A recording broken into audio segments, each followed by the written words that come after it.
అప్పుడు కొరియోగ్రాఫర్ అని తెలియదు ఎవరికి. దీంట్లోకి వచ్చిన తర్వాత బాగా పరిచయం. అమ్మ రాజశేఖర్ మాస్టర్ ఎవరికైనా తెలుసా? అమ్మ Rajasekhar master big boss. Yes. ఆయన సింహాద్రి సినిమాలో ఒక సాంగ్ చేసి తెలుసా? నువ్వు విదిలేస్తే ఆంధ్ర సోడా బొడ్డి. ఆయన అదొకటే కాదు, చాలా సాంగులు చేసిండు ఆయన. అమ్మ రాజశేఖర్ మాస్టరు జూనియర్ ఎన్టీఆర్ సాంగులు చాలా చేసిండు నాకు తెలుసు. సేమ్ లేదు కదా, ఇప్పుడు బిగ్ బాస్ లో వచ్చిన తర్వాతనే తెలుసు. మళ్ళీ ఆయన కొరియోగ్రాఫర్ ఎవరికి తెలియదు. బిగ్ బాస్ లో వచ్చిన తర్వాత ఒక కొరియోగ్రాఫర్ అని తెలిసి ఇన్ని సినిమాలు చేసిన తెలియదు. మాస్టర్ మాస్టర్ మాస్టర్ అలా ఆయన సాంగులు నేను చాలా చూసిన. మస్తు ఆయన ఆయన ఈ బొట్ట స్టెప్ అంటే పాలిటిక్స్ లో నెక్స్ట్ ఏమన్నా బషీర్ మాస్టర్ జానీ మాస్టర్ లాగా ఎంటర్ అయ్యే అవకాశాలు ఉన్నాయి? నేను అందరికి సపోర్ట్ చేస్తా, నా హెల్ప్ ఎవరికి కావాలంటే వాళ్ళకి చేస్తా. పాలిటిక్స్ అంటే ఉన్నది నాకు అది, కానీ ఫస్ట్ కమర్షియల్ గా సెట్ కావాలి. రెండు వర్గాలు ఉన్నాయి. అది చెప్పలేం. What about Pawan Kalyan? పవన్ కళ్యాణ్ గారు మంచివాడు, ఆయన కూడా 10 మందికి హెల్ప్ చేయాలనుకుంటాడు. ఇక చేస్తూ చేస్తూ ఇప్పుడైతే ప్రజెంట్ అయితే డిప్యూటీ సీఎం అయిండు. చూద్దాం, సంవత్సరమే అయింది, ఇంకా సంవత్సరం తర్వాత కూడా సంవత్సరం కూడా కాలే, చూద్దాం. అంటే ఇప్పుడు ఫిల్మ్ ఇండస్ట్రీలో లడ్డు వివాదం అడిదిరిగి ఫిల్మ్ ఇండస్ట్రీకి వచ్చింది. ప్రకాష్ రాజ్ వర్సెస్ పవన్ కళ్యాణ్. ఎలా చూస్తారు మీరు? ఏదైనా గొడవని సర్దుమర్చే ప్లాన్ లోనే ఉండాలి. ఫిల్మ్ ఇండస్ట్రీలో మళ్ళీ పార్టీ భేదాలు, ప్రాంతీయ భేదాలే కాకుండా పార్టీ భేదాలు వాళ్ళు ఏడగలుచుకున్న hi Prakash Raj hi sir అంటారు. ఇదేళ్ళు సోషల్ మీడియా మాటలే అంతే. ఇప్పుడు ఎవరైనా ఒక గొడవ జరిగిందనుకో, ఆ గొడవని సర్దుమర్చాలా, అవునా కదా? పెద్దగా చేసుకోవద్దు. పెద్దగా చేసుకొని మన పరువు మనం తీసుకోవడం తప్ప వేరే ఆప్షన్ ఏం లేదు. ఒకడు చూసి మనం నవ్వుతున్నంటే ఆ గొడవని సాల్వ్ చేసేయాలి, కానీ దాన్ని పెద్దగా చేసుకొని విజ్జత్ పోగొట్టుకోవడం తప్ప వేరే. ఫైనలీ బషీర్ మాస్టర్ ని ఫ్యూచర్ లో ఇంకా కొరియోగ్రాఫర్ లో ఒక బెస్ట్ ఆస్కార్ అనుకుంటున్నాం మేము. చూద్దాం. మళ్ళీ అమ్మాయిని చూసుకుని నేను వస్తానంటున్నారు. సో చూద్దాం.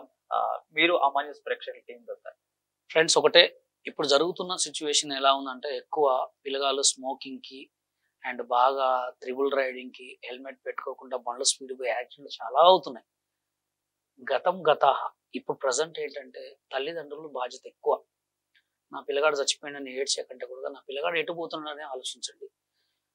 ఎక్కువ కూడా చిన్న చిన్న పిల్లగాళ్ళు స్మోకింగ్ బాగా చేస్తున్నారు, బాగా డ్రగ్స్కి అలవాటు పడుతున్నారు, అమ్మాయిలకు అలవాటు పడుతున్నారు. పిల్లగాడు మనకి ఏం చేశాడా, ఎంత సంపాదించాడని చూడకుండా మా పిల్లగాడు ఎటు పోతున్నాడని చూడండి. ఎక్కడ పెద్ద పెద్ద టీ పాయింట్లలో కూడా చిన్న చిన్న పిల్లగాళ్ళు ఉఫ్ అంటారు. చాలా డేంజర్, అది చాలా డేంజర్, అంటే చాలా డేంజర్. అలాగే తెలంగాణ గవర్నమెంట్ కూడా కొత్త రూల్స్ తెచ్చింది. పోలీసు వాళ్ళు చాలా రూల్స్ తెచ్చారు. త్రిబుల్ రైడింగ్ కానీ, హెల్మెట్ పెట్టుకోకపోతే కానీ, ఈ సెల్ ఫోన్ డ్రైవింగ్స్ కానీ చాలా రూల్స్ తెచ్చారు. వాటిని ఎవరు పాటించట్లేదు. అది పాటించకపోతే మనకే ప్రాబ్లం. ఎందుకంటే ఇప్పుడు నువ్వు ఒక తప్పేగా, 2 తప్పులేగా, 3 తప్పులేగా, 4 తప్పులేగా, 5 తప్పులేగా అని 10 తప్పులు ఇంత పెంట అవుతుంది. అప్పుడు మీ ఇంటికి పోలీసు వాళ్ళు వస్తారు, కంపల్సరీ చలాలను కట్టాల్సి వస్తుంది. మనం ఏం చేసినా మంచే చేసుకోండి. ఇది చాలా అమ్మ న్యూస్ కాబట్టి చెప్తున్నా. ఇంకోటి కూడా, యాక్సిడెంట్లో మరణాలు ఎక్కువ అవుతున్నాయి. చాలా జాగ్రత్తగా ఉండండి. నాకే బండి ఉంది కదా, నేనే స్పీడ్గా తోలుతా అంటే నరకానికి రూట్. నేను ఒక పాట రాశా, ఎందుకురా నీకంత తొందర, పడితే పోతావురా అందరికంటే ముందర, స్పీడ్కి వెళ్ళి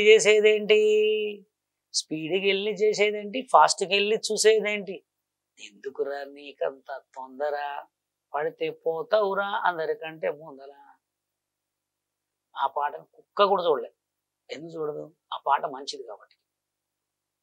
పోయి సాగండ్రా అంటే జనాలు వస్తారు. అదే మీ న్యూస్ ద్వారా చెప్పేది ఏంటంటే, ఒక మనిషి పుట్టుకతో పుట్టినప్పుడు కొన్ని సంవత్సరాలు ఉండాలంటే బ్యాడ్ హ్యాబిట్స్ ఉండకూడదు. అందులో అన్నిటికంటే డేంజర్ స్మోక్ ఒక్కటే చాలా డేంజర్. అన్నిటికంటే డేంజర్ స్మోక్ ఒకటి, రేజింగ్ ఒకటి. ఈ 2 ఉన్నోడు తొందరగా పోతాడు. ఎందుకంటే ఇప్పుడు ఎంత కల్తీ